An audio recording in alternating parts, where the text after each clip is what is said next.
Today we are talking to Frank Erstling, and you are mainly known for the Return magazine. Exactly. Which celebrated its 10th anniversary last year, and I thought after this year there was something like Corona and everything else. Let's sit down and go back to the beginnings of Frank Erstling. The beginnings of the Return magazine, the beginnings of Frank Erstling. My first words were, no, that's not interesting. But I would be interested. Yes, but that's really a very long story. Well, I grew up with computers. That means when home computers first came onto the market, I was a teenager, so still way down there, like 11 or 12 years old. But it was like that, yes. The ZX81 came onto the market, and a friend of mine was very enthusiastic, and I had absolutely no idea what he was talking about. And when we were very young, we went into a shop with money in our hands. We called it Hertie, and he bought his ZX81, and I don't have to do what he wants, and I got on the way there. No, we were very young, as I said. I don't think I would have been 11. He's a bit older than me, and I, of course, pestered him about it. What are we going to do now? And I always thought of calculators. That was the only thing I knew, and he just put me on this path. Like that. About 30 minutes before this deal, everything about software and hardware was explained. So these differences, what is software, what is hardware, and well, I absorbed it like a sponge.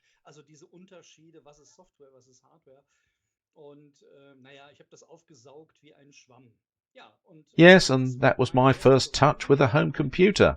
Who remembers the ZX81 still had to be assembled by yourself? So it wasn't the case that you could get it ready-made in a shop like you know it today with PCs, but it was a kit.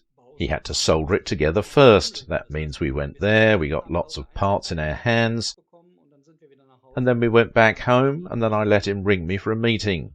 Ah, interesting. Yes, there were probably different options, because later I got this ZX81 already assembled. Then yes, the one with the famous membrane keyboard. It was there in both versions all the time, and it cost, I hope I'm not saying anything wrong, but that was still D-Mark. I mean, it cost 298 Deutschmarks reassembled, and 198 Deutschmarks if you put it together yourself. So, as a break it was. Sir Clive Sinclair was well known for trying to bring computer technology into households as cheaply as possible, and that's how the idea came up with the kit. It was said by many that the graphics chip was not available, but maybe a little too much was saved. That's why these colour clash stories with the time ago. But, well, of course, it's always a matter of taste. Everything is very exciting because most especially people from Germany always tell me either with the VC20 they started or with the C64. That is, the son says the first points of contact is almost like a story from Great Britain, although Hertie is in Germany. Well, that's pretty special. Romania again. That wasn't my Anna. That was a friend's Knappschaft. But he was me, so that was really the first of that half hour. Footpath was my entry into the computer world, because I already understood it. Yes, but that's still interesting, you know. So why did your buddy want a ZX81 and not a C64 or VC20? So at that time the C64 didn't exist yet, because that must have been a long way from 1983. Can't tell you which year, but as I said, it wasn't like we went to a computer shop there and there were 20 models around it. No, that was the way it was. That this ZX81 was the direct successor, so in my head it was the direct successor of programmable pocket calculators. Well, that was only available in these shops, and then suddenly there was a, well, home computer. No, a kilobyte capital, the joke, but still that was actually the only thing we could have bought there with certainty. Already gave the CBM calculator, but that was of course outside of our pocket money. I understand. Yes, and how did that progress from there? All right, so we soldered together endlessly, so you really have to solder circuit board components. That was really an adventure. I just visited him more often, and after a few days or then he said to me, "Come on, let's go down to the basement," where the father and his son set up a kind of hobby room, and more then we had a small black and white television. Well, the ZX81 is really a ridiculously small object. No, I think that's DIN A5 size part, and he would then type around on this awkward keyboard, and the goal, of course, was programming games. That is what we already had back then. Those were the magazines that you could buy at the gas station, and where you weren't allowed to type and that, so then, of course, our attempt to understand how does it work.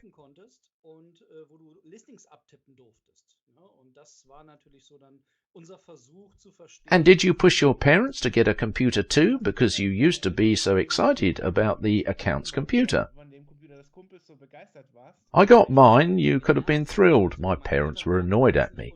What were my parents like? But not necessarily the people who, well, had a lot of money. My parents had inherited an old house and had just renovated it, and unfortunately they misjudged the financial means, right? You thought at the beginning you can get there very cheaply. So just as an example, we didn't have any interior doors for half a year. We only had holes because my parents didn't have the money to buy the doors. And then you can imagine that with my wish, I would like to have a home computer, of course didn't really fall on open ears. Well, the story was my mother's answer. You know where it is? Then go there. No, stop at my friend's. Yes, of course, I understand. Cool, huh? Of course, not exactly an object that was cheap and where you could argue well. Can you currently give me 5 marks pocket money and it's 198 marks? You can calculate that. That would have been a long way off, and as I said, my parents didn't do anything about it either. Which means, when did you make the leap to getting your own computer? So, to get a computer, when I was young I was always a leftover. That means if someone said I didn't want the part anymore, I stepped in. That means I didn't have the ZX81 myself, but as I said, that was it, my first step in the direction of computers and game consoles. And it just happened that a friend of mine, another schoolmate, told me that they have a VCS 2600 lying around somewhere, and yes, that used to be great. But now it is boring, and I annoyed him until he sold me the part. Like I said, of course he said way too quickly, "That's a stupid part," and then I just said, "You said it. That's stupid, sell me that at some point." He gave in small. I think I gave him 100 marks at the time. I somehow scraped that together and then had my first game console. As I said, that wasn't my first computer anymore, it was my first game console. Good, because I'm just saying anyway, it wasn't actually a computer. But that was very interesting. I infected my mother with this part. No, she always said, "Listen, you don't need that. Rather go to your friend for that." Now I suddenly had this machine, as I'd saved the money myself. So I didn't have to tell my mum how much money I spent on it, because she wouldn't have liked it for sure. But with this game console there were 3 cartridges: Defender, Pitfall, the first of the series, so Pitfall 1, and Pac-Man. And it just so happened I came out from school and my mother had played. Well, she sat in front of this games console the whole time, totally fixated on that, said, "That's great, that's crazy," and she really played almost every morning. And then I had in the family an ally for my first home computer, and that was the TI-99-4A, which I was even then allowed to buy as new in box. Yet again, an exotic machine, so to speak, at least relative to what was common in Germany. That was also the reason why I was allowed to shop, because it was sold off in the shops. Also regarding this, there's a great story about the TI, that it just had a 16th-bit processor internally. But the whole policy of Texas Instruments and also the sales strategy was just very bad. TI always thought they would sell the whole thing in offices, and ended up producing a computer that you see in the office you didn't want to have. But private individuals didn't like the home computer either. And we also got it extremely cheaply. But then there was financial support from the rest of the relatives, aunt, uncle. because, as I said, it was new. Yes, it's weird. Did you know as a teenager back then that this computer was not a successful computer, and that is why it was sold at a loss? No, of course I didn't know that. So that was already the time when the C64 on the market.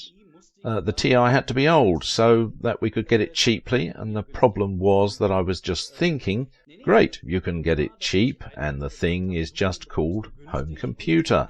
And I was totally amazed by the look. Only those who know the TI told me you would have to Google it. They posted such a great aluminium surface that looks like it was just right, and desk housing, and I had absolutely no idea whether it was good or bad. And it was actually like that when I wanted to brag about it at school. It was then said that I had bought the license plate rights. Apart from me, no one else at school really had it. I want to say these terms home computer, game console and so on, that was always used in Germany, knowing that it just fitted into the stuff. I remember back in 1995 when the last C64s were sold by Quell, because it was practically a game console, yes?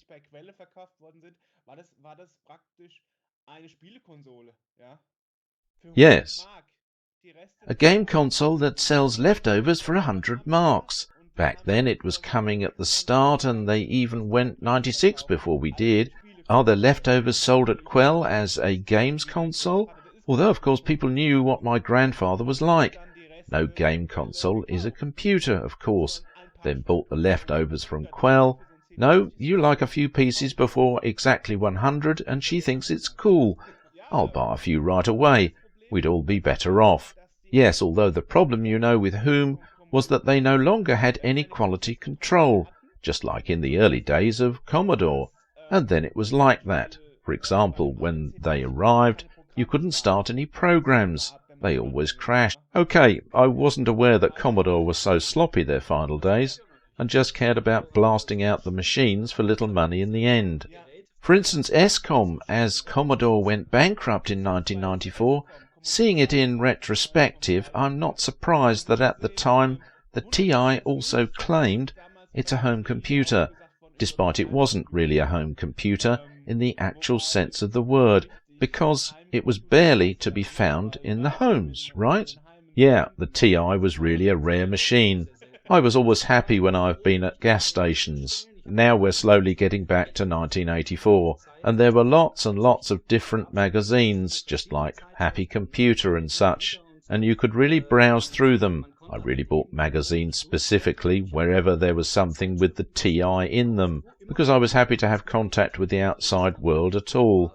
But at school, there was nobody to swap software with. It didn't even exist, although I didn't have a floppy disk drive either. It was incredibly expensive with the TI back then, because they made everything peripheral extremely expensive, because they said, well, who wants a floppy disk drive at home? Only needed for industrial purposes. And that's why the thing did cost 1,000 marks or something like that. And we helped ourselves out by using Walkmans. We connected old Walkman to the TI as cassette recorder. There was a special cable for that. Well, I even have one of those on my windowsill for something like to connect it to a stereo system I own.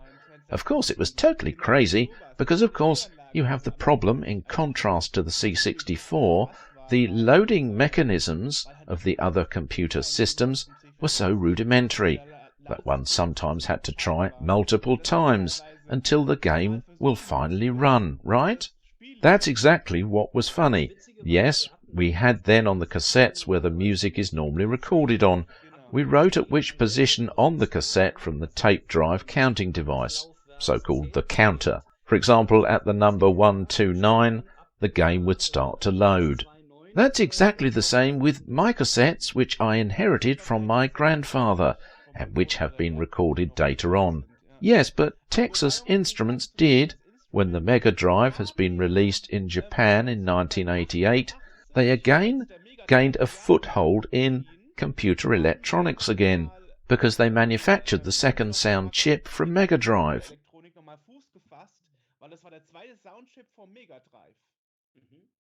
Yes, Texas Instruments is still around nowadays, just they no longer produce complete systems, but they still produce processor chips. Yes, exactly. That's exactly right. Yes, I mean, of course, that most people like it in the Mega Drive because of the Yamaha chip. But what very few people know is that Texas Instruments also had one of their sound chips in it, since the two had it. So it's really exciting that you had such a unique journey into the computer world. And what was the next step? Yes, the next step was I just said it. As I was always known as being the thrift shop, again one of my friends said in 1985, I'll get an Amiga from my communion money. It was still not having a C64. I had my unloved one, for instance unloved by the others, unloved TI, and everyone always said, buy yourself a C64. And at some point, as I said, this school friend came and said, my C64, do you want to buy it? And now it gets complicated. We just had the game console, where this VCS 2600, and we had this unloved home computer.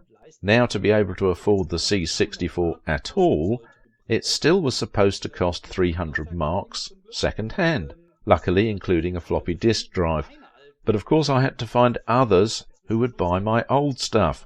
But those were meanwhile already very old, actually. I found a neighbour who sold weeks at flea markets, and he then bought my VCS 2600 from me with these 3 gaming cartridges. A friend of my father, who wanted to start in the computer tech industry, my father had told him, my son is selling his home computer, and then this friend approached me and gave me the remaining money I needed to get the C64. Everything was very complicated, but it worked, right? I assume he also had no idea what he actually was buying from you. Yes, I suppose. I'm glad that after that I no longer had any contact with him. Yes, I also don't think that the person I really have to deal with computers, and I'm going to buy something now, and then he just took the thing with him because my father said, my son sells this. I don't think that the person did really do much with it either. Who knows? Perhaps he had that he could use it for his company or something. Yes, it's an interesting journey. I didn't think so, right? Well, as I said, while the Amiga has been on the market, I had the C64, and you can imagine, one after the other, everyone suddenly had an Amiga at school, and I was finally there with my C64, and I became more and more the outsider again, because everyone said, man, finally buy yourself an Amiga. Well, I was always a little behind. Interesting, because that's how it started for me in the 90s, at the end of the 80s from my school friends. I'm a little younger than you, rather had a C64 than the Amiga, but it probably depends on the region in which one lives. No idea. Well, I was in the Offenbach, Frankfurt area, and my school friends actually had more of a C64, so I still invested in C64 diskettes in the early 90s and mid-90s, and swapped games with the people. Okay. This is interesting because you only have to since 85. Just look at it from the market. The C64 was still fully embraced in the market. Only they said it has to do with the people there, even that's why I was at school. Only if your sneakers were still from Adidas and not from Nike, then you were out. Well, then there were some people whose parents had a little more money. They then nerve-wrecked their parents until they were the newest, and below exactly he was us, and could walk around and say, you only have Adidas, and I already have Nike. And that's how it was, with the home computers too, and since most of them probably didn't buy them themselves, I think that's why he gave it to me quite cheaply. Of course, I was also on the road to swapping games. Of course, but it was really difficult to find people who still had a C64 with new things. That was really very hard. Okay, and then at some point you made the jump to Amiga, where others had a PC already. No, I stayed faithful to the C64 for a long time. There's also a very interesting story there, because as I said, I had this C64 for a very long time. Then I kept looking for people to swap with. At that time, we were so careless and even put ads in newspapers. I'm looking for people to swap C64 games. And I'm not the only one who always says, OK, the thing is old now, I need something new. I still got games, I had my favourite games. And that's why I give it and got to the point that I was 16 now and I went to college and I still had my C64. That was 1986. And now I had that C64. And there is a very funny story about this too. We had a master trainer when the PCs slowly started to appear in education centres and offices. In the company where I was, that one very large company, the PCs were also introduced, and then there was this dissing just like that from top to bottom, for instance from master to trainee. You with your gaming computer, we have professional computers here. That's nothing, and at some point he told us that he's buying a really great computer now. If you wanted to brag about it a bit, and then I asked if it should be, he says everyone is a really great device, and one day you come in with an SX64 and be amazed at what a cool device it would be. Seller had told him that it was a really great device, and I stood the thought, should I actually tell him? At some point he himself came up with the idea that the SX64 is actually a little C64. Just thought it was X64, i.e. 64. He must have thought it was a professional laptop or something, right? Because clearly SX64 you can carry the keyboard by unfolding it. Anyway, in the end he became really mad and really angry, and I have to say I was probably standing out at that time. In our training I was one of the few who had anything to do with computers at all, so most of them were rather like, let's go to play soccer, or they already had a girlfriend or something. So I was one of the few nerds. We were more than 60 trainees. This master trainer, as angry as he was, he kept coming back to me and said to me, I've bought this thing and it's a C64 and you're a fan of it. Do you want to have it? And if you don't know what an SX64 cost back then, cost over 3,000 Deutschmarks, and I was just a trainee, so I said to him, I can't afford it, because I just thought he wants like, for example, 2,800 Deutschmark for it, because the thing was now half a year old.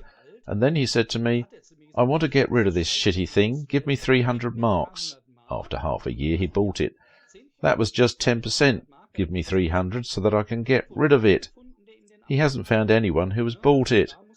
Thank you that there was no internet yet, otherwise he could have sold it for a lot more money, but he couldn't find anyone who was interested in it. This way I became the proud owner of an SX64. That's intense.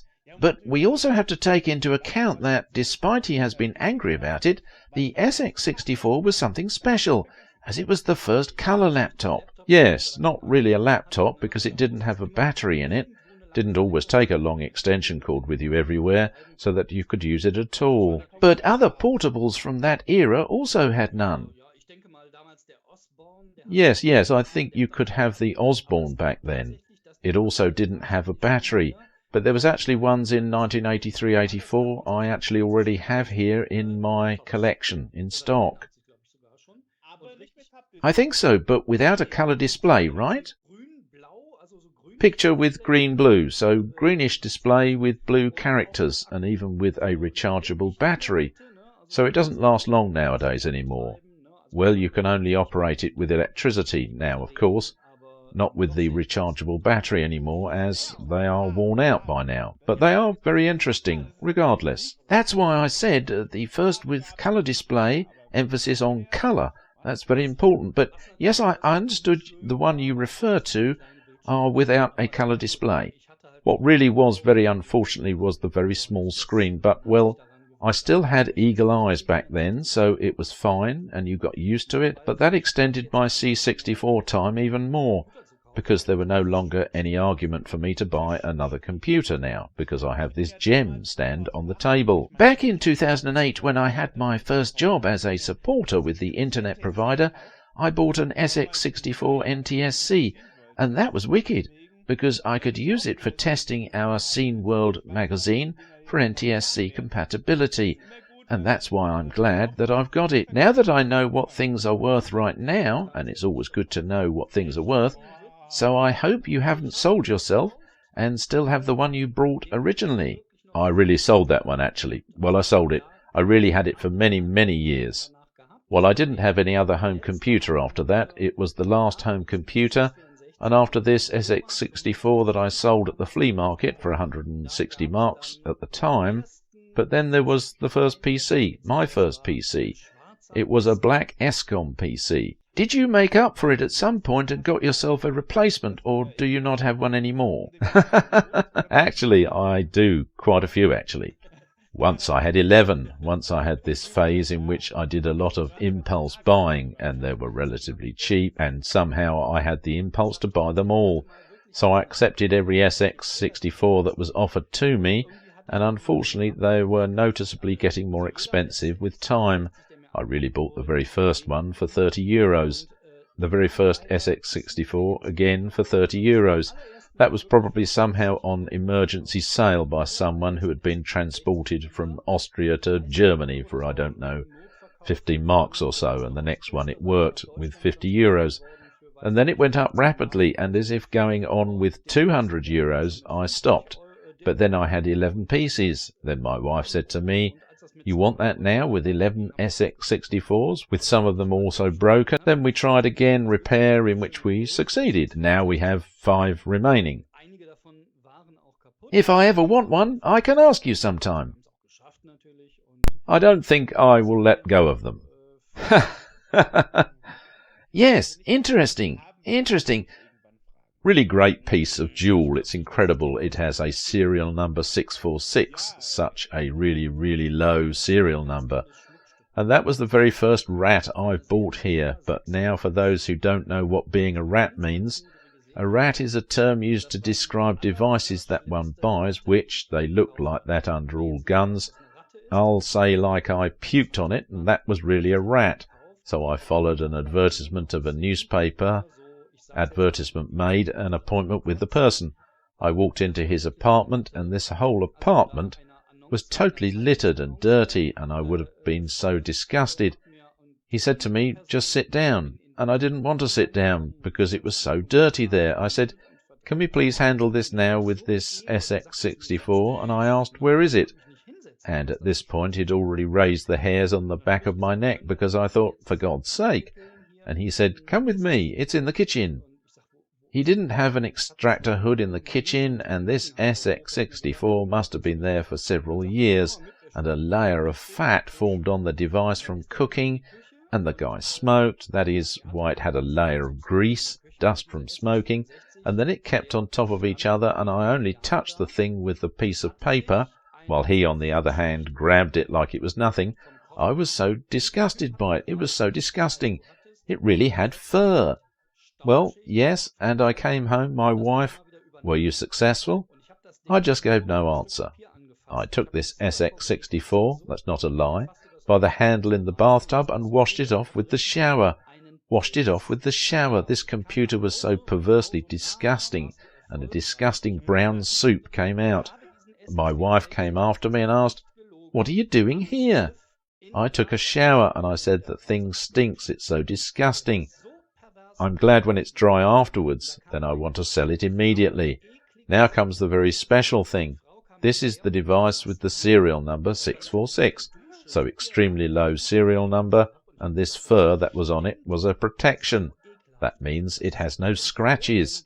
The SX64s commonly have small scratches on the top of this aluminium hood. After the computer has been cleaned, my wife said, "So, where is the device now? Because this can't be it. It looks brand new."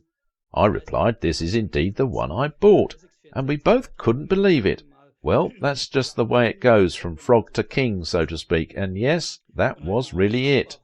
Of course, I completely disassembled it afterwards. I dried it completely inside, so it lay there in the sun for a week to dry, and as I said, it works perfectly and had a very low serial number. Is now in my warehouse as a very special piece. nachher natürlich komplett auseinandergenommen, habe den ganz trocken gemacht innen drin. Der hat also eine Woche lang da zum Trocknen in der Sonne gelegen. Und wie gesagt, funktioniert einwandfrei, hat eine ganz niedrige Seriennummer, steht jetzt als das ganz besondere Stück bei mir im Lager. Heftig.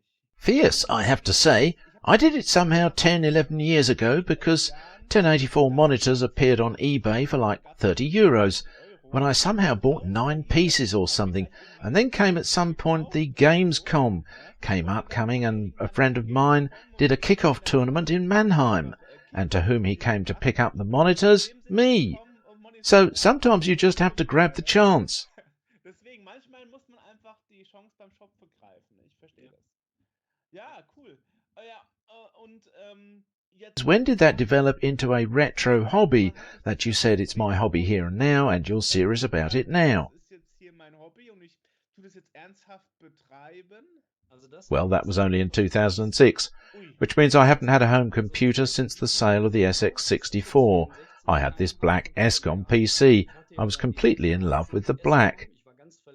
No, I always found these white computers very ugly, and I was happy that black PCs with black monitors were coming, and I thought that was really, really cool. Well, yes, and I had it for a very long time. And yes, then it went on professionally too, that we only worked with PCs in the company. I'm a trained energy system electronics technician, and then worked in the company that produced electronic measuring devices, and also had PCs there at bursting point. Well, I was completely in my PC world, and of course, as I said, I also had PCP at home, and 2006. I can't tell you why I suddenly went completely cracked and thought about my C64 again, and I thought about HQ. You go to Google on eBay or whatever else there might be, so if anyone might still be offering something like that, and then I found it on eBay. At that time, it was supposed to cost €50. Yes, and then I looked for it, and then I looked for it at Google, because found on eBay it was supposed to cost €50 back then, right? Yes, and then I searched for it on Google, and then came across Forum 64, and was completely surprised that Forum 64 had several thousand. User has all own a C64. Well, I really should have worked all day. Well, by then I was already self-employed, and I was sitting there thinking to myself, wait a minute, there are several thousand people who think the same as you. I just got my C64 from eBay for €50, and there are several thousand people, and that was such a great experience for me that I've been busy with this Forum 64 for a week, excited about the variety with which Forum 64 has approached this topic, C64, right? No, with new hardware, new games and such. Okay. Ganz begeistert davon, mit welcher Vielfalt das Forum 64 an dieses Thema C64 rangegangen ist. Ne? Also mit neuer Hardware, neuen Spielen und so. Krass. Jetzt verstehe I ich. understand. Recently everything has spoken to me without recording. Yes, I'm not at all for such long time in the retro scene. I wondered why, since you're in a totally different age group than myself. For myself, I started there in 1998, so I would have been there early on when you only made the real leap into the scene in 2006, I understand. So richtig den Sprung in die Szene gemacht. Exactly.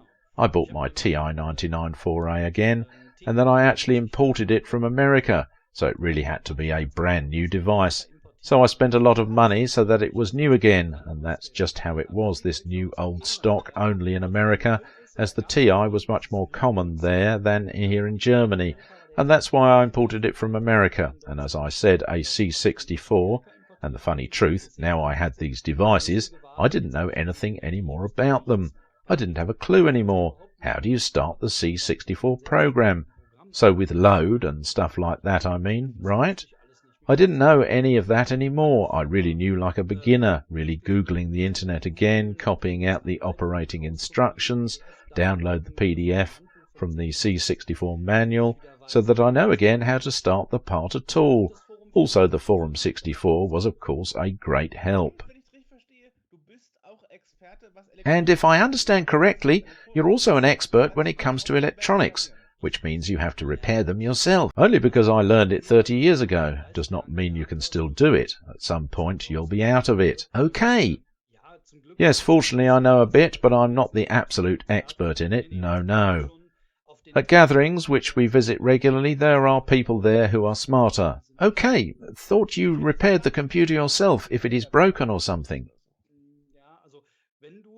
Yes, well, to repair something, you still first need the good tools and, of course, all the operating instructions. And there are also repair instructions. For instance, the people who repair something don't do it on the spur of the moment. They need instructions and experience. If this and that works and that doesn't work, what could it be? So there's nobody who touches them with his magic finger and voila. Well, I thought as you learned how to repair electronics once that perhaps you pursued it further in the end. No. Well, at some point I switched to media design because I didn't feel like working in electronics anymore. And I like media design that a lot. I've been media designer longer than I worked at electronics now. Half an hour of our interview has already learned so much from you. What I didn't know before, it was worth it already. People mostly only know you as being the boss of the Return magazine, and you came to it through the magazine CV Actuel. Was that also in 2006?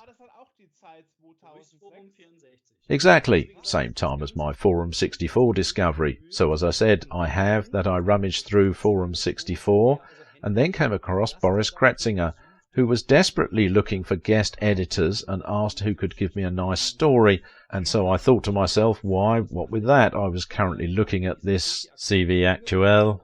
And if you don't know them yet, please Google them or take a look at the Return web page. We've now saved them all on our Concrete page. That was, of course, a PDF magazine, which was designed for information, not for optics, not on angry fruit salad pages, but that really was just white pages, black text, and mainly convey information. And well, I then contacted Boris Kretzinger, said I might have a story or two, right? I also wrote down these stories. He was delighted and accepted it. And of course I was curious now and asked, how are you processing further from here now? He replied, yes, well, I'm always looking for people to help me. And that's how I got started with the CV Actuel. I just said that I'm a media designer. I had the idea of making the cover picture a bit different, maybe a little bit more colourful, and also changing something on the logo, about which he wasn't that enthusiastic about. But he said, if you want, take care of the cover pictures, and how did it go from issue to issue, and asked whether I was allowed to make the pages a bit more colourful on the inside. I could try out the layout and stuff a bit, and at some point he said to me, you're getting on my nerves. How about if you actually do the complete layout of the CV Actuel? You'll take my work off my hands and express yourself. And yes, at first I was a bit cautious. I thought to myself, that's his baby. Yes, I wouldn't change everything now, and he would get angry and such, but Boris was exactly the opposite. He was happy that I'd say there was a breath of fresh air, and that he no longer bothered with the subject of layout. Yes, and so a small mini editorial office developed between the two of us. Well, he was the organiser of the content, and I was ultimately the layout guy, and because it was in PDF magazine, there were no restrictions on things like pages or something. That means he said, what you want, you can blow up your report visually to no end. I really got into it, and then I really thought up the layout and stuff, with imprint at the beginning, and then I started to design comics. I don't know who still knows Freudenknüppel. Well, that caused some confusion among some people afterwards. Some people said, what's the joystick? I thought that was the common name for the joystick. Well, at school we always translated the joystick into German. Joystick, aka Freudenknüppel, in German. That was a completely normal name for us afterwards. We have it. I didn't think anything of it, but when I invented my comic, some people said it sounds a bit strange. Well, we stopped making the comic later on. Then Boris and I released the CV Actuel together for a few years. Boris made sure that the good texts went into the CV Actuel, and I then just took care of the layout. I put it on the internet for people who want to look at it.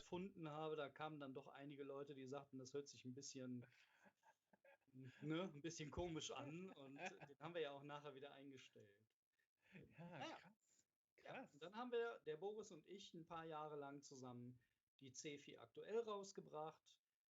Wie gesagt, der Boris hat sich darum gekümmert, dass die guten Texte in die C4 aktuell kamen und ich habe mich dann halt ums Layout gekümmert, habe dann eine PDF daraus fabriziert und ja, habe die dann ins Netz gesetzt für die Leute, die sich die dann anschauen wollen. But we should also mention that nowadays Boris Kretzinger is making layouts again these days, because Kilobyte magazine started a few years ago. Yes, I have to go back to so I won't forget it. So we can see that he has returned after all, even if it's a different magazine now. Of course it has a very good layout, I have to say. It's no comparison to what he was doing back then. He also uses layout programs now, and I think he did it in Word back then, and you can't lay out that nicely there. But I always recommended reading Kilobyte magazine. Despite it's an English magazine? Well, when I have time, I can read everything in English. I'm just not that fluent in English, but not particularly. When it comes to difficult things, there are sometimes lapses and long breaks, and that's it, of course, not so nice. I understand. Yes, I'm already very interested. I only learned through Gamescom that there are actually such German differences from people who say, "No English, I don't even read," which I always find a shame. No, it's not like that for us. And it's not subject to something like that, which I always find a pity, because we're talking about the retro community here, and it's nowadays really a lot international. Otherwise certain things wouldn't exist at all. For example, the 1541 Ultimate cartridge, right? Oh my goodness, there are a lot of English language magazines. Well, also fan magazines for it. Would be a pity if the German retro scene completely ignored these English magazines. I find that a bit strange. Of course, everybody is different, and every now and then there are such types, but it's quite interesting. Learned something again, isn't it? Now, of course, the thing is, at which point you've decided we do it commercially, and decided that the magazine name would be matching the name of a key on the keyboard. Good that you say that. That's great, because that was the background of the name. Yes, how did that come about? So at the end of 2008, Boris announced, who was still a student up to that point, that he unfortunately had to withdraw a bit from the subject CV Actuel at the moment, and now I have to earn money, and I don't think I can still put out a magazine now, which comes out so often, he said.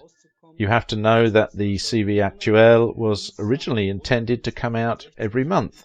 That means it should be monthly news all about the C64, and then it didn't matter whether the thing only had 9 pages or 20 pages or something like that.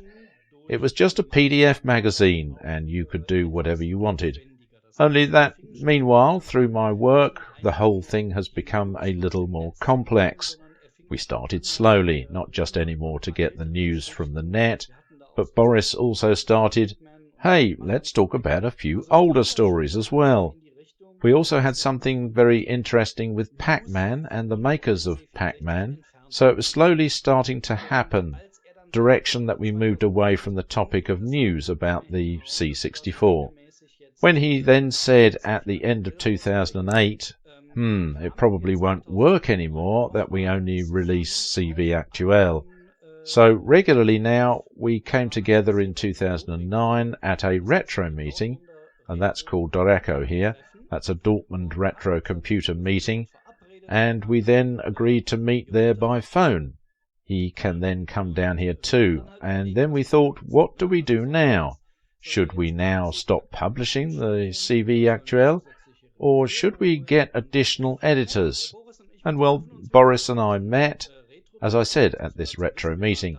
Now you have to know that we were at these retro meetings in the back rooms of pubs, but that means we have used some meeting rooms in restaurants, because we weren't that many people.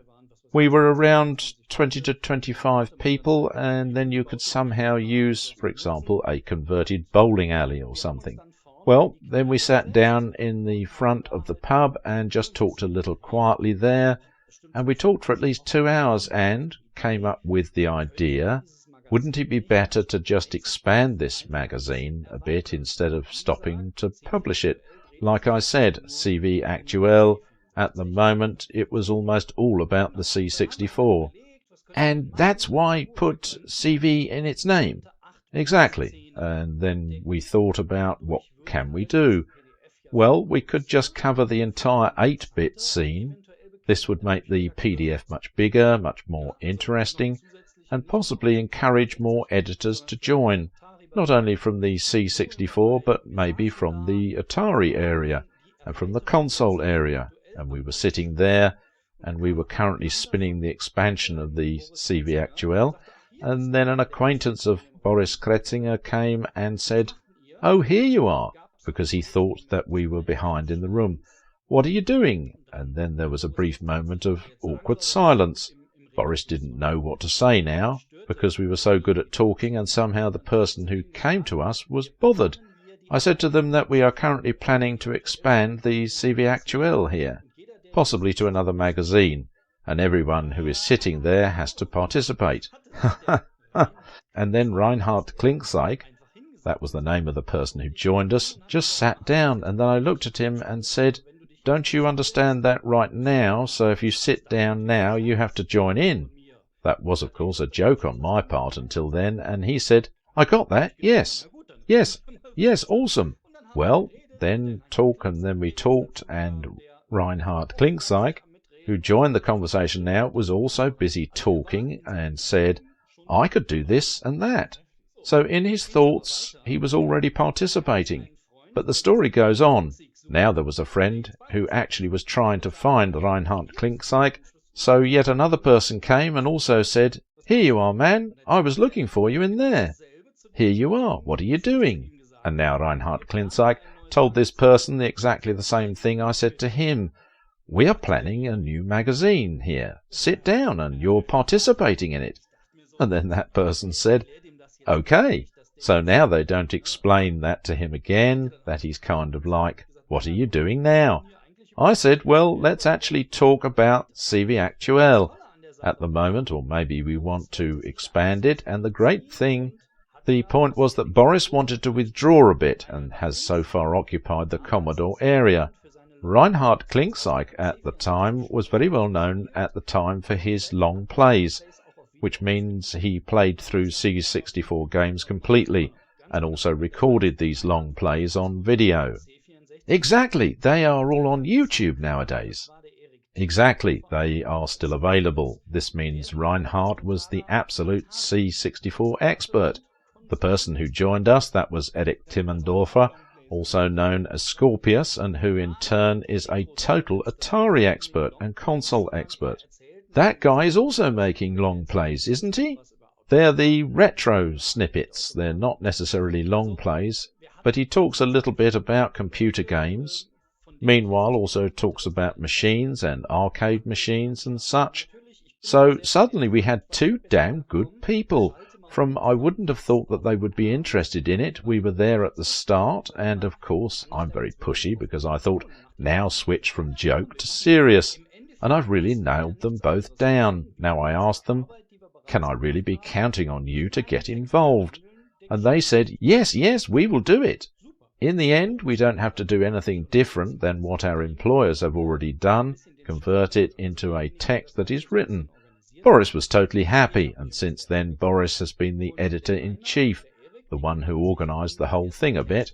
I took care of the layout, and Reinhard and Eric took care of the first texts. It's still not clear. Why did you decide to do this commercially if this is now, do you want to do it if you can continue as a fan magazine? What is nowadays referred to as a fanzine? Let's face it, it was a parallel development, and I said earlier that I tried very hard to ensure that the pages of the CV Actuel, so beautifully colourful, nowadays it doesn't matter how big a PDF is due to having hyper-turbo DSL today. Mind you, we're talking about 2008.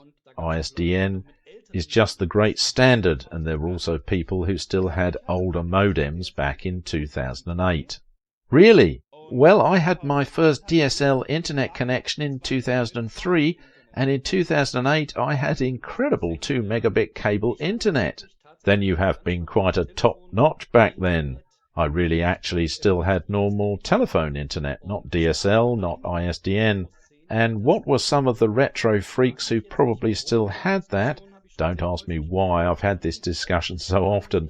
In any case, the first people complained to us in 2008 that due to my colourful pages, the PDFs had grown extremely in their file size at the time of Boris Kletzinger. White page had black writing, such a PDF times 500 kilobytes. The last CV Actuel had 22 megabytes, and then there were people who said, I'll load the thing for 2.5 hours now. That's extreme! And they kind of complained to me. Now we know that I'm a trained media designer, and then they said, yes, if you're a media designer and you're self-employed, then you have a huge office with a huge printer. You can print it out for us. Well, that's it. Now a parallel story to the thing with Doreco. So that had developed in parallel in Forum 64, and I always blocked it a bit. I said, folks, I have a pretty good calibrated inkjet printer here, but it's very expensive to print out because it's inkjet. So I'm not going to print out a whole issue for you here. And instead of listening to me, more and more people said, yes, I would like to have a printout too. I said, now listen to me, I'm not doing that. That's too expensive. They asked, yes, why expensive? Well, they always just picked out the words that they wanted to hear. What is expensive, may I say? I have no idea. What will that cost then? Perhaps between 5 and 6 euros. And then they said, that's not expensive at all. Then I'll buy a copy. Now it's starting to become interesting. Boris asked, so what will you do now? Like, be there all day and start stapling loose pages together? I said, no, I really don't have time for that. I don't do that. And at the time there was a so-called wedding printing shop for very small runs. So there were big print shops, and there were people who mostly had great colour laser printers or colour laser copiers, and then they suddenly called themselves Hochzeitsdruckerei on the internet, which means that if you wanted to have something printed in the smallest of runs, they offered that. So I have all the wedding printing shops that I found on the net, scraped together. I inquired the rates, which took 2 to 3 weeks. Then I had to do a large announcement in the Forum 64. A printout of CV Actuel currently costs you 6 euros. Now you know the dynamics of a forum.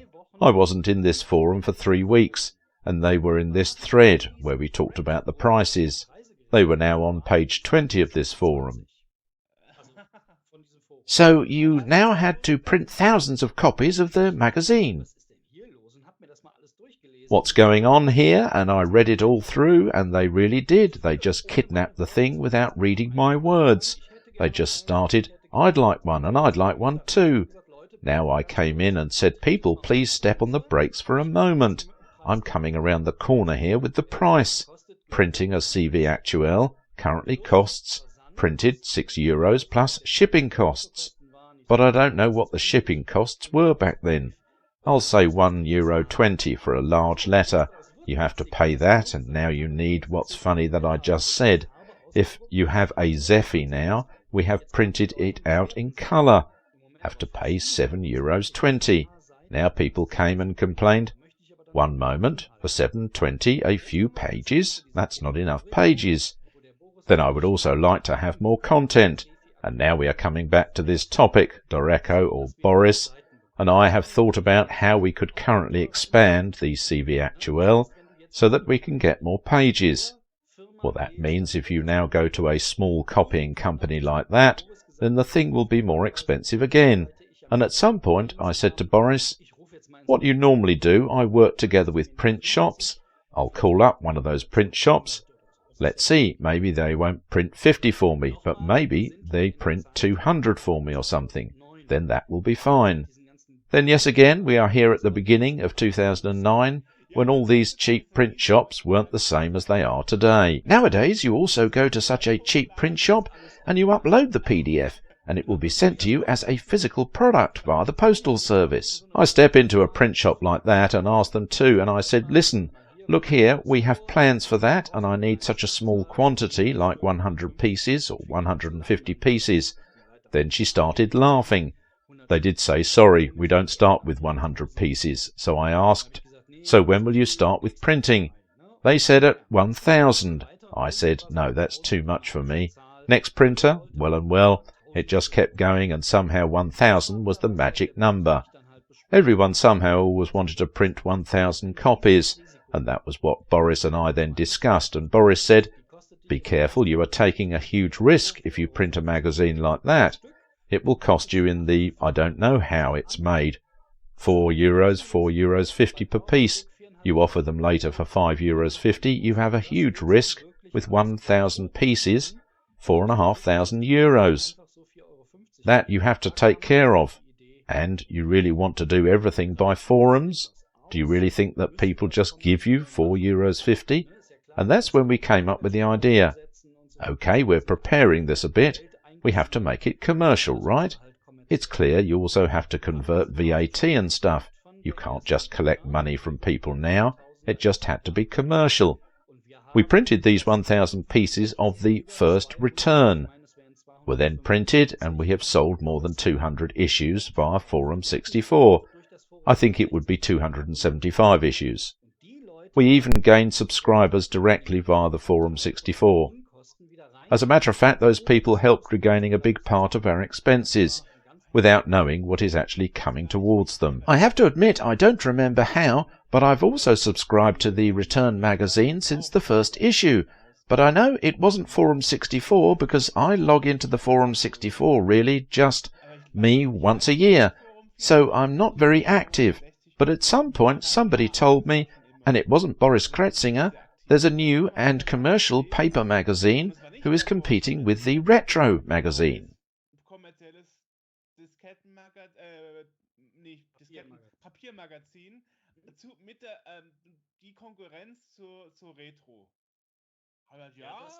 Of course, that's actually something we wanted to avoid to be.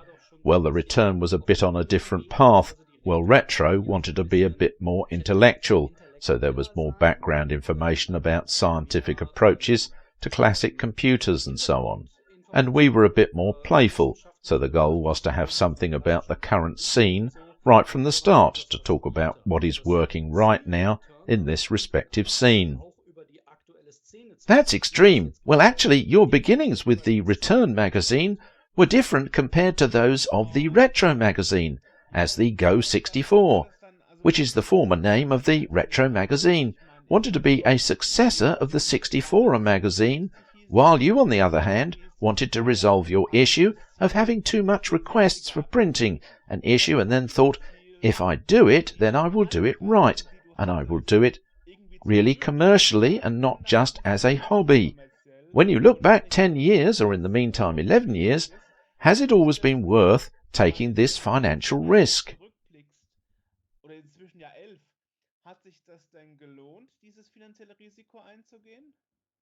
Yes, of course. And if you also want to make money now, of course. No, you don't get rich by producing a niche magazine in small numbers.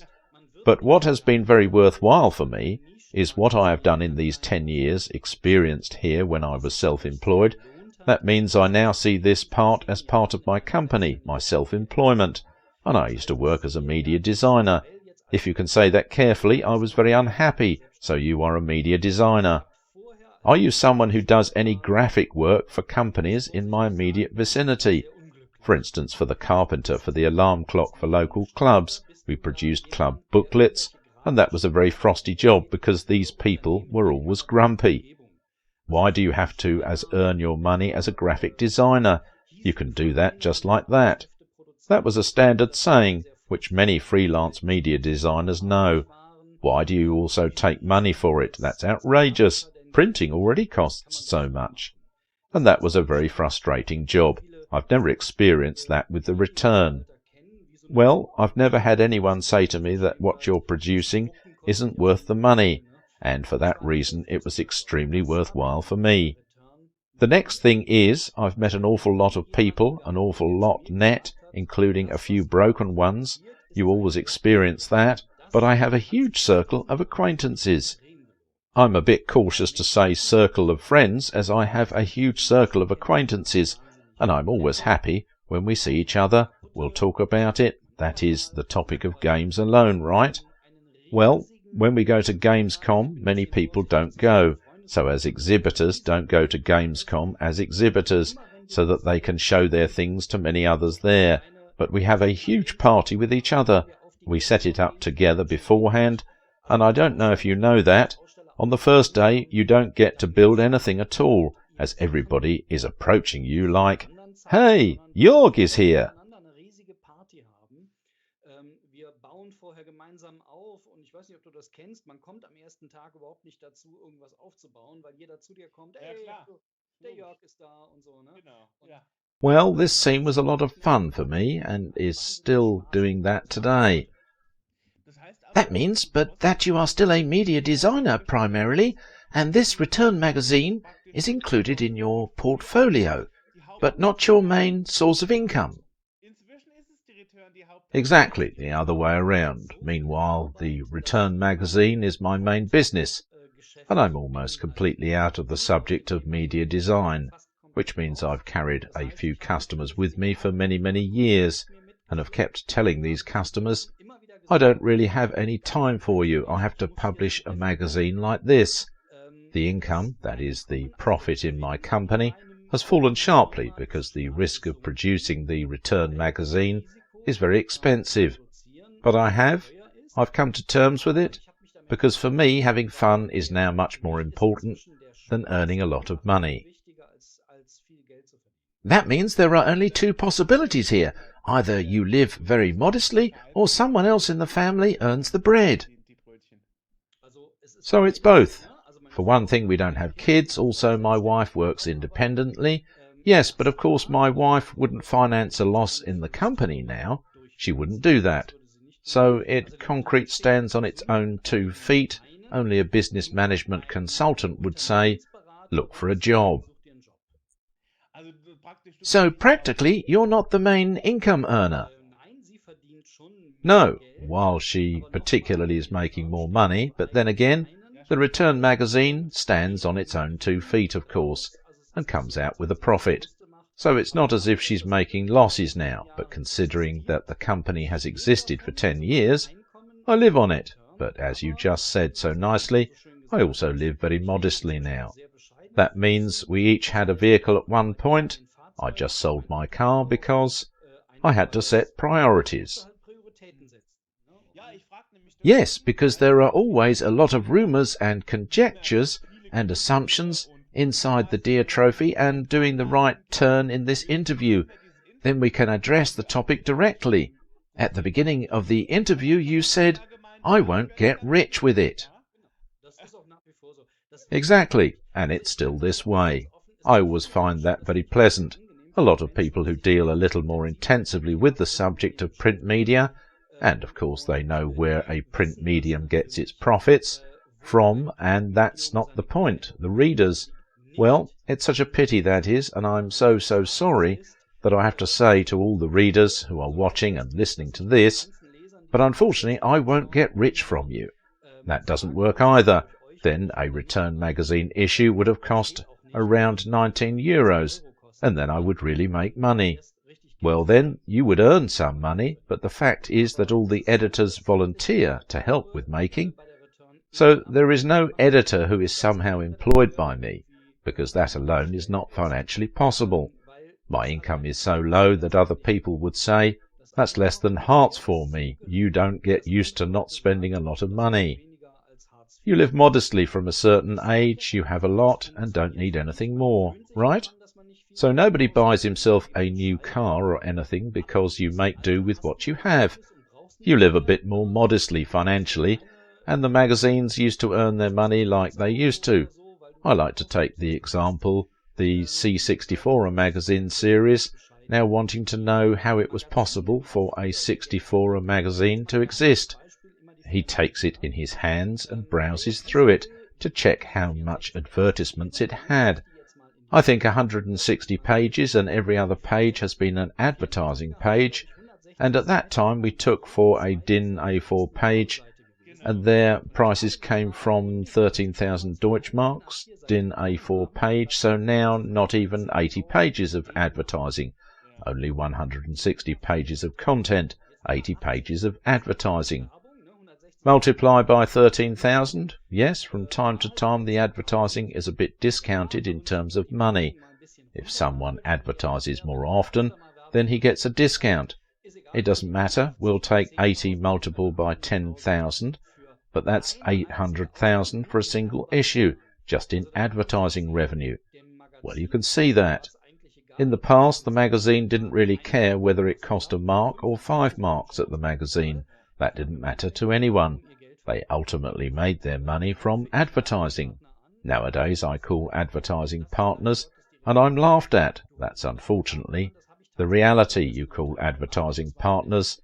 I actually did that on the first return, and that was a very difficult thing for me because I was so proud of our product, and then I was disgusted at Nintendo and Atari. Atari was still here in Germany back then. I was laughed at. They said to me, "What do you want from me, man?" Please remember the first night had a print run of 1,000 copies. He kindly asked them for an advertisement, and if they had given me 100 euros, I would have been happy already. Instead, they laughed at me. There was a company that is 1&1, and she spent a little longer with me. She said to me, "If you have crossed the 100,000 mark, then you get in touch again." And were you able to do that then? Do we publish 100,000 copies per issue? I don't know. No, today we publish between 10,000 to 12,000 copies, and that's the market. So you can only produce as much as you have a demand, and since we are purely on the German-speaking market, we only have a small circulation of 10 to 12,000 copies. That always fluctuates a bit with us. Officially 10,000 there are circulations that we increase a bit because we do special advertising measures, like when we had Star Wars, for example. There we had a printing of 12,000 copies, thanks to our national distribution we have. That's the company that brings the return magazine into the magazine market. There are large professional companies that can do something like that, and they had it. At the time there was a huge advertising campaign, because Star Wars was back in the cinemas. That's extreme. So in the end it was quite successful after all. In the end, I mean, I also found out that you were once a guest at the Computer Club too, at the 2 Wolfgangs. How did that happen? That happened with a different background. It was because Commodore turned 30 years old. That must have been 2015. I hope so, right? Okay, I'm 38 now, and it's the year I was born, so if the Commodore turned 30, maybe it must have been 8 years ago. Okay, wow, that long time ago. Which means it was in 2012. So they did it pretty much in the common way, like if you say, "Hey, we have something and we want to invite someone," then you Google who is dealing with Commodore, and there is the return magazine, always relatively high up on Google, and the whole thing, so they just were made aware of me this way. Well, that wasn't for a personal reason, they didn't say, "Oh wow, this man, he's very smart," because there are other people than me. And when I was at CC2 for the first time, they really went in. So someone who can chat a bit in front of the camera visited, and we had that. I also just brought some computers along, and when it was the second time at CC2, it was really all about the C64. And I said to them, "Guys, I'm actually the wrong person. I'm happy to come along and I'm happy to tell you what I know. There is a collector who is the absolute Commodore 64 expert, because I think he owns more than 30 different devices." I didn't want to believe at first that there are 30 different Commodore models. For instance, Commodore 64. Yes. And of course we then added the Commodore 65, that was the 30th, but he just had a very interesting Japanese variant with characters on it from those years. I have never seen a Swedish one with the special Swedish characters, right? Well, that was super interesting. I had never seen it myself, and had the Jan Jansen, so I called him and I asked if you would like to go with me to the Computer Club 2, for instance to the CC2, and kindly they still have me still invited. The second time there too, But as I said, in the end, Jan ruled the show, because he put all the computers there. There were 4 variants of the SX64 alone, which were always specially modified for companies. For example, there is a Tessa variant, i.e. from the Tessa company, and certain things were changed in the ROM, and there was also a printer was there at the front in one of those floppy drive bays, and he had everything with him. So I really hope he still has all these great variants today, and that was of course quite a bit. But as I said, it wasn't that I knew the people there personally, it was really they just Googled it and said, look here, he takes care of that, so he must have a clue.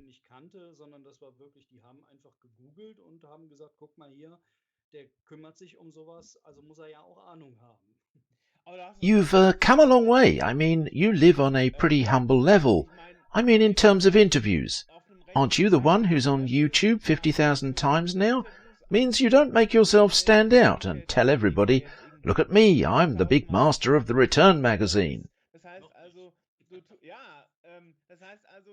Du tust dich jetzt nicht so hervorheben und sagen, hier, ich bin der große Returnmeister, sondern du lebst ja eher auf... Yes, neither. So if you now trace that back to the Return magazine, well, let's start in a completely different way. When someone tells you that they are totally successful in their job, and they claim that they have done through diligent work, then he lies. So if you are successful in life, if you have achieved something, you have definitely been very lucky. Which means it may be that there is a crooked clever person, but he didn't hit the point. He may have done it a year too late or a year too early. As you know from history that people often say, the thing is great, but the thing actually came onto the market much too early. The world wasn't ready for that yet. We were always lucky, so that means there was a lot of luck. Now take the very first issue. We drove into the printer and produced 1,000 copies. Forum 64 bought 275 or 300 pieces from me. What do you do with the remaining 700? You must be lucky enough to meet other people who accept that you advertise in their forums. If they had said that the Nintendo forums and Atari forums would have said, you want to sell something here, go away, it wouldn't have worked. If the Return magazine hadn't had all these great editors, I'm not an editor, I'm a publisher, which means I organise the whole thing. I talk to the people who want to be part of Return magazine. I try to accommodate them in the niche in the You Feel Good, right? We have editors, we have authors, we have people who only take care of Facebook, and you just have to organise that. That's my job. But everything else that makes up the Return, a lot, very hard-working hands that aren't in the foreground, but who are all in the background, and I find it fatal if I then stand away from the camera and tell everyone, I'm the big cheese who is producing the Return magazine. Then we would also walk up close to these people, and we're allowed to do that. You never take your eyes off it, because the Return canon is actually due to me, but not without the editors.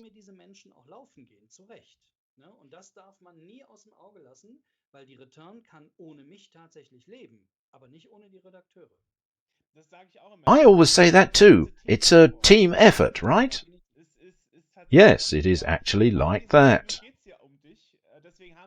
Yes, but I think this interview is about you. That's why we started very early on with your beginnings, and did it for me right away started with CV Actuel, but pretty much closed to see that we are now getting to know a bit more about you, and you are, so that there are more sides to you than just the Return magazine and C64.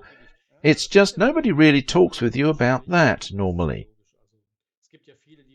Currently, just talking about it breaks, well, that's logical. So there are many who only want to know this one thing. Well, what have you achieved with the Return magazine? And that's why it's been discussed very often.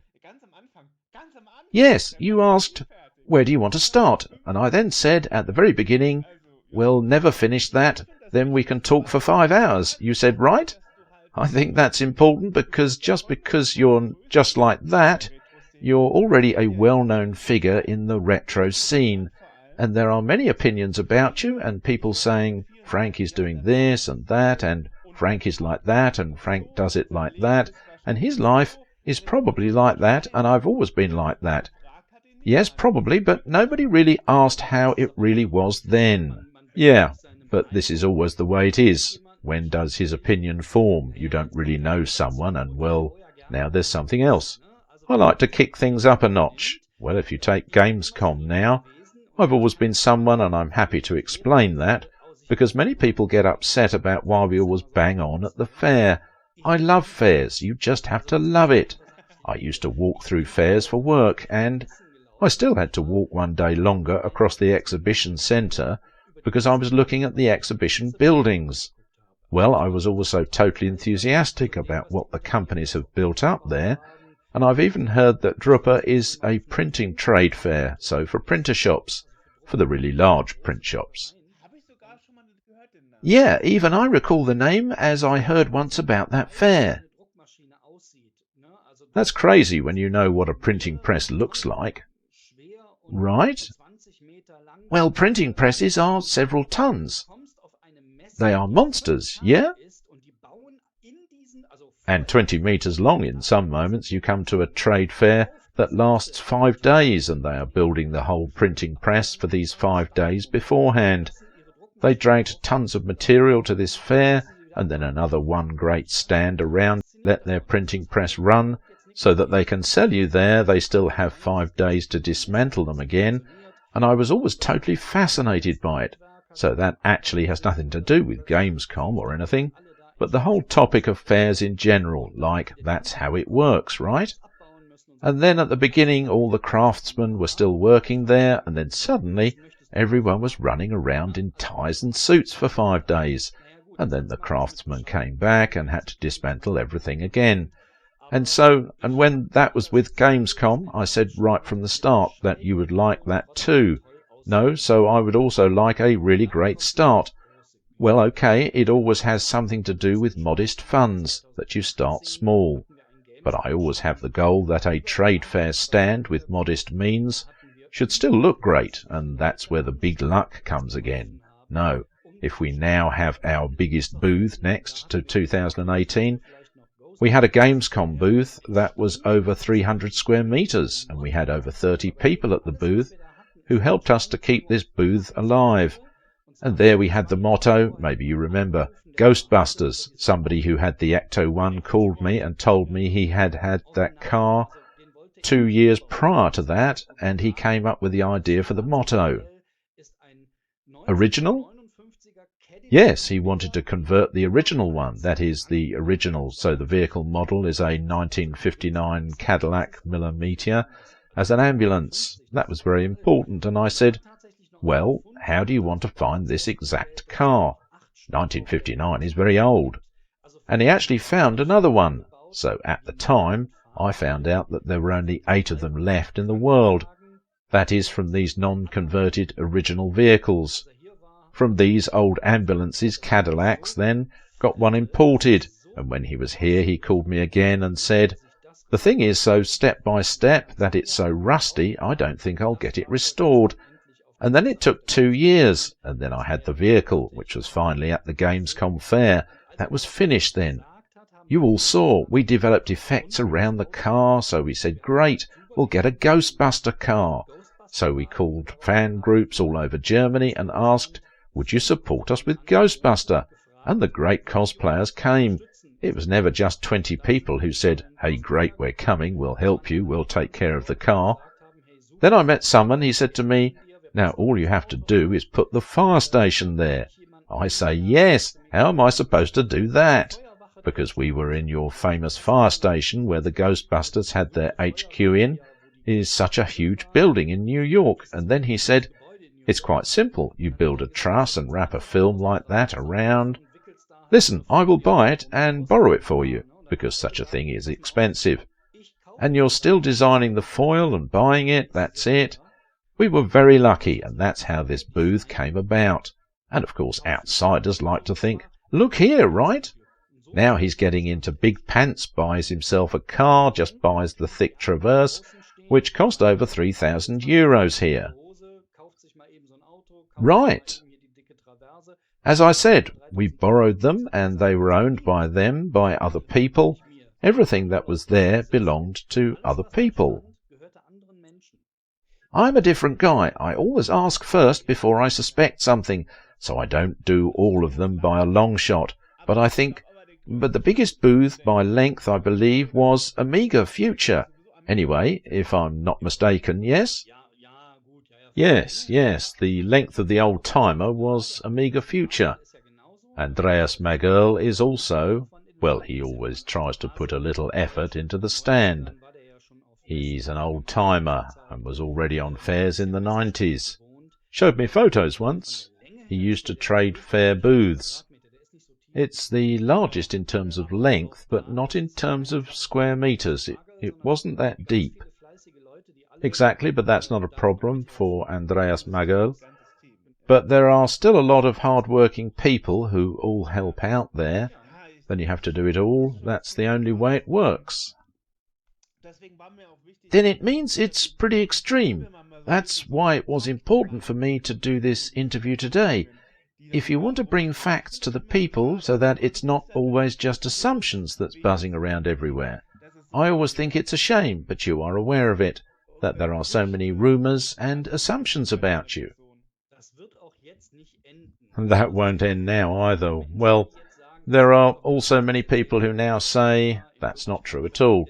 He only says that in front of the camera. In reality, he earns himself stupid and dopey as we go, so we opponents tell a lot with a lot of humour, always that we are here, only now you're still here in my humble home, but we are currently planning a high-rise building with its own helipad on top. That's the image of the building, kind of like the Trump's Towers, so our Return magazine building will be like the Trump Towers. Usually then people will understand that we're just seeing it all with humour.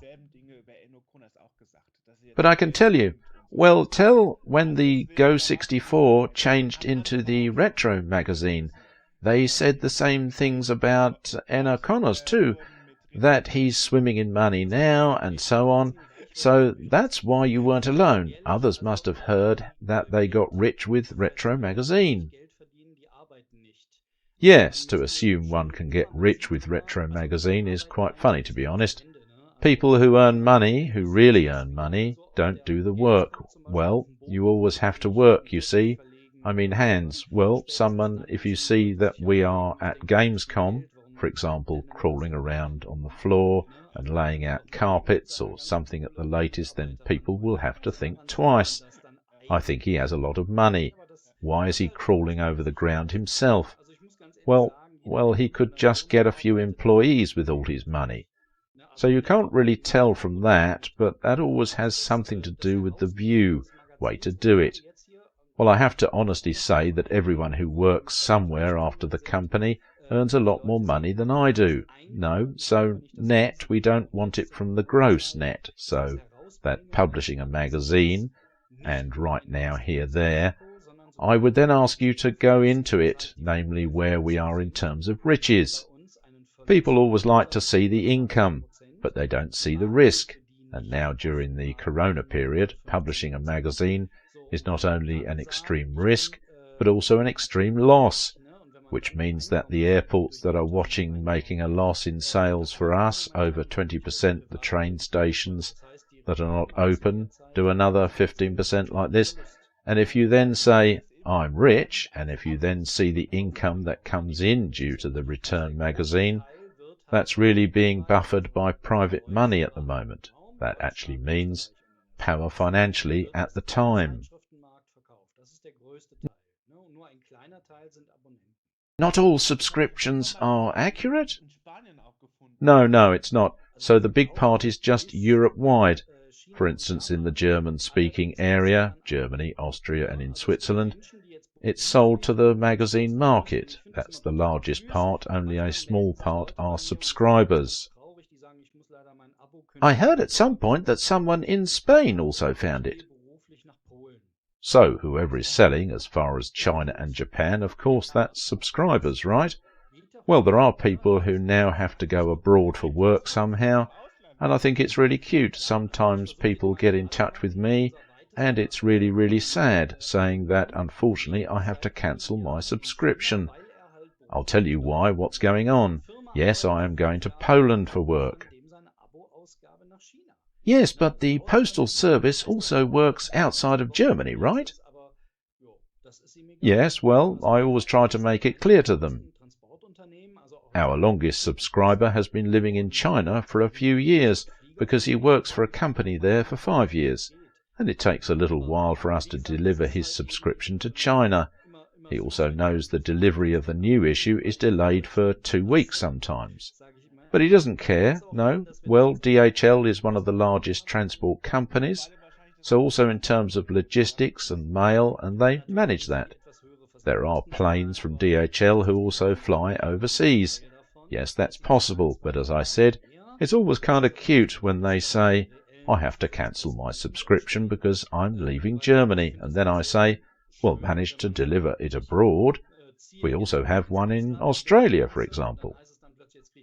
Of course, I have to pay the slightly higher shipping costs for shipping costs, but actually we balance that out a bit. That means they pay €2 to me, but that is not the will, but these are not the real additional costs that we incur, because I always find it very unpleasant when you say, I'm moving abroad across the border, and then it's like, now you're getting double. I think that's a bit ugly. No, and then we'll say, we'll do a little plus for those Germany subscribers, and we then take that away from the few who live or work so far away, so that they can get their issue even cheaper. Yes, I had this once, this Polytronic magazine that only published for a limited time and was financed by Kickstarter, and they came from New Zealand, and at some point the thing no longer came from New Zealand, but from Singapore, and I once asked, why is my new delicious New Zealand magazine from Singapore? Yes, the shipping costs have increased so much in New Zealand, it's cheaper if we send the PDF for printing, the magazine, to Singapore. Then they send it to abroad. That was in the 90s with Holland. So I had that too, that I'm there for customers. So now this is a thing outside of the return magazine. We're now with a customer for whom I had larger quantities produced, and who then also directly with one an information letter was issued to the customers. It was the same thing. He instructed me that we handle everything with the Dutch post office, and we actually had his things printed and transported to Holland by a forwarding agency to a company that professionally only provides Deutsche Post with Dutch labels and stamps to stick on them, in order to then send them back to Germany, and that was cheaper. That's extreme, and yes, cool. Then I would say let's go to the last part of a story. It was this year that you suddenly started to take care of the virtual retro area at Gamescom. How did that happen? Well, I've been trying for several years to get Return its own exhibitor status. That has something to do with the fact that I'm not entirely satisfied with the person who organises Gamescom, but that's a different story now. I'm just trying to get a little closer to the retro scene at Gamescom. There are other areas that have nothing to do with retro that are also financially subsidised by Gamescom, and that's what I'm trying to achieve for the retro area, and that works with those who are doing it now, who are mainly doing it now. Apparently they don't care about the retro area, because we've tried it for many, many years, and I'm just trying to do it myself now, and have been trying for 2 years to ensure that the Return is an independent Gamescom partner, which is why we're the only ones there from the fair. I was approached about Gamescom 2020, and I was asked, do as Return magazine have the opportunity to do the whole thing digitally? I took that question first because we couldn't do it at the time. I had never streamed alone before. I had no camera and no microphone and nothing at all, and of course I had to talk to an editor first. We'll come namely now back to this point of money. Now I'm smarter. What the whole thing cost me, we built our own studio. So nothing with a green screen, but really with walls and with light on the ceiling. And so, well, and as I said, I talked to my editor, and all of us, we retro exhibitors, have a closed Facebook group where we talk about the topic, exactly, and then at some point others asked me, will we take part in the virtual Gamescom or will we not? And whoever could have answered that then fell into great silence. Then I rang up the Gamescom on again and asked them, "Do you only want me because you spoke to me, or do you now see me as part of the retro area?" And then they said, "Both, and we also spoke to the other person, but he doesn't answer us." We then started another discussion in this closed Facebook group. What do we do, and do it together? And I then approached various exhibitors in this retro group. I said, "Would you join us?" So you would go through the whole thing with me, and they all said yes, yay. Then I also approached the main organizer of the retro area, that is, from whom our main organizer listens. I told him in the afternoon. He didn't answer again, which I think is a pity, and Gamescom then got in touch with me and said, "Listen, it's no use, he just doesn't answer. We don't know if he's yes or no. He just doesn't say anything. Could you take care of that?" I say, well, similar situation as with the Return magazine. I can only handle it verbally, but then a lot of people have to work. I can't do it alone, right? We need people who are familiar with the whole thing. And so various exhibitors came together who said, I could do the intro video, I could make the intro music, I could set up the server. I just got it, scraped it together a bit and said, great, we'll have the infrastructure for the story together in the summer. Now we just have to come up with an idea of how to convert the exhibitors from the physical fair to a virtual fair. And then I just asked all the exhibitors if they were interested in taking part, and if so, how it was just a big diffusion that always went back and forth between the fair. Of course, the incredibly high level of responsibility, and they forced us to think about what we were doing there, and I made it clear to them that we are still one retro area. Many of us are now streaming for the first time. We have modest circumstances. Except if you also support us financially, which I got refused by the Gamescom fair. Otherwise, we would certainly have acted a bit with other means. And very interesting. Now, you said at the beginning that you were the underdog in 2006, and you got back into the retro scene via Forum 64, and then grew with the Ireland retro scene, and 14 years later you suddenly took the lead in the live stream activity from the retro area at Gamescom. Just to point out here as well, this was a result of a lot of people working together. For example, there was a Robert Mueller, who has nothing to do with the Return magazine, who actually comes from Nerds and Geeks, who has his own show, but who is completely different, was actively involved in switching the streamers, and without Robert alone we wouldn't have been able to do it at all. And there was also Sebastian Greiner, who did the technology side of the live stream, and is also a friend of mine. I'm aware of that, but that's not about Frank Erstling and friends. We're talking about you as a person now. Mainly, I already know that it is always a need for you that nobody's left out, but also mention the others who have helped. That's what I want to say, because you just mentioned it again, and according to the motto, after 14 years he's the big one, that's not it, is it? Well, that would be different now if I could do all of that and had told everyone to go away, and I can do it all without you, and you're welcome to play along, but I can do it on my own. That wasn't it. We have, yes, deliberately gathered people who all stuck with it really well. My biggest concern was, of course, that I would tell the trade fair, hooray, we're here, and one of them says, oh, at the last minute, oh, I don't feel like it, I don't do it anymore. We couldn't manage that when a very important key person said at the last moment, and now I'm out. And you would have stood there the day before and said, well, do that now, then it wouldn't have worked. As I said, it's all a community effort, and that, as I said, is so important to me because the retro scene, well, it doesn't matter whether they all love each other, or whether some don't like each other, or whether they're jealous of one another. In the end, the retro scene just emerges a great community. I think that's so important. I understand that's the case with me too.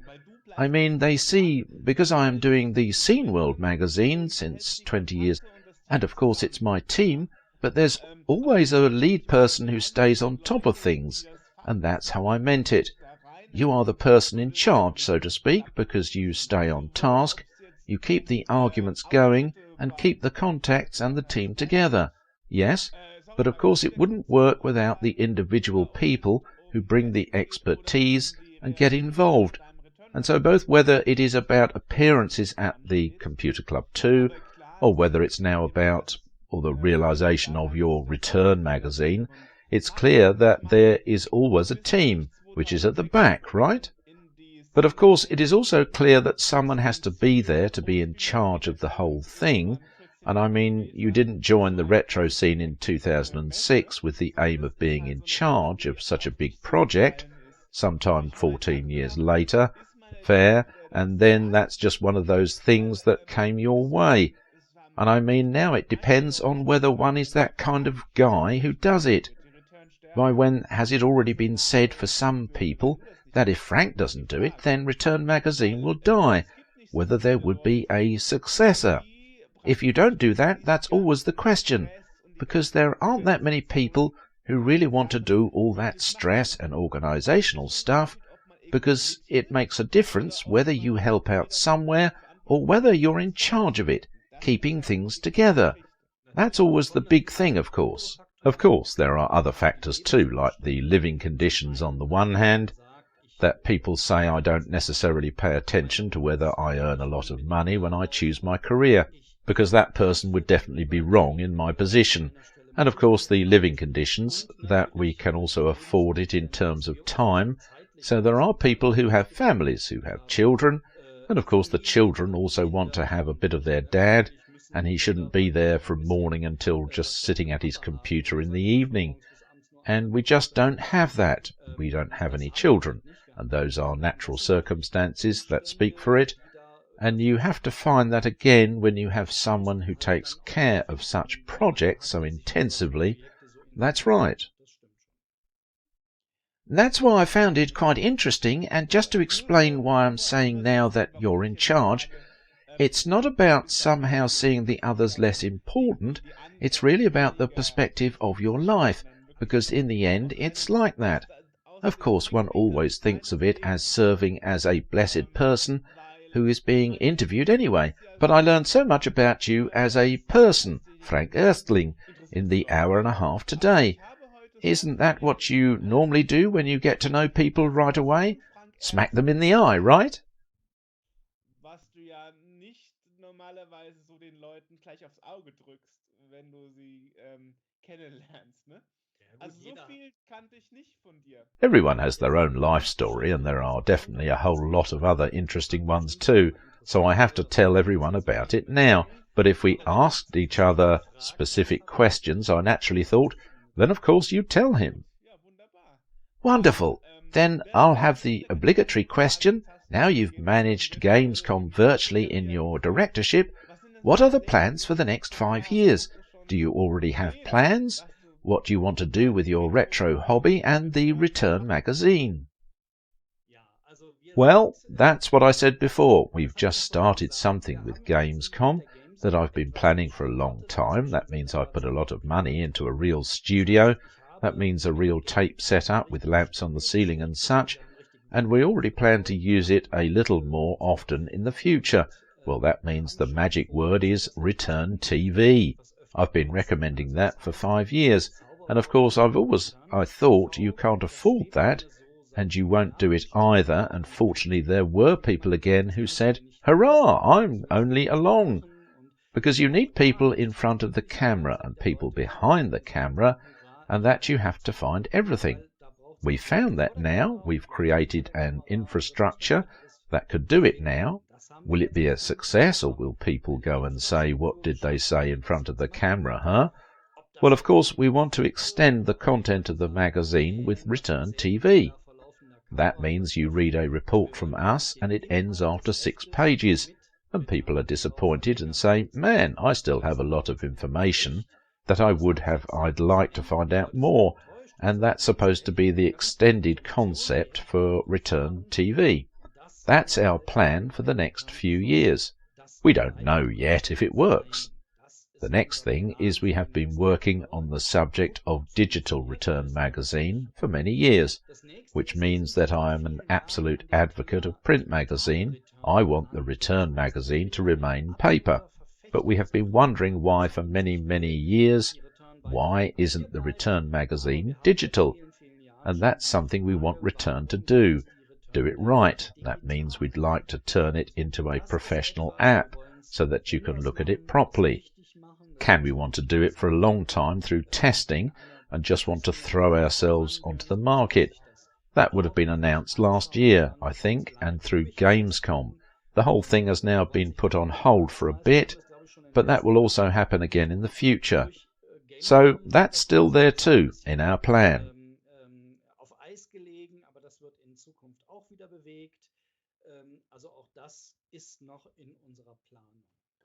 Cool. That means practically then there will be a return app for my iPhone. That's the plan, that you can also read it properly on an iPhone, because that's what I'm aiming for. I don't just want to publish a PDF now. You can't read it at all. It's all very small. But we want to do it in such a way that you can read it properly. It's always dependent. Everyone has a different discretion as to whether their display is big enough, and no, of course, there are definitely people. They say you can't read it on my display. But as I said, the goal is that you can read it properly. Yes, cool. I'm glad that you have so many plans. I hope you've already registered the domain for Return TV. Now that you mention it. Yes, cool. Then thank you for taking the time to talk to me for almost 2 hours now. I really haven't noticed that the time passed by so quickly. Yes, that's because you also had a lot to tell. Yes, and I mean we barely had any moments of silence. You always knew answers, and I always had a question to ask. That's great. Then I hope that you and the Return magazine keep being active in the retro area for a long time now. I hope, of course, that we both will stay in contact for a long time. That scene world will continue to exist. After all, you've been on the market for a few days longer, isn't it? And yes, I am very pleased that you interviewed me, and yes, thank you very much for this interview here. People always tell me that I'm too young for the topic, but anyway, thank you. Thank you to you as well. Bye. Bye. Tschüss.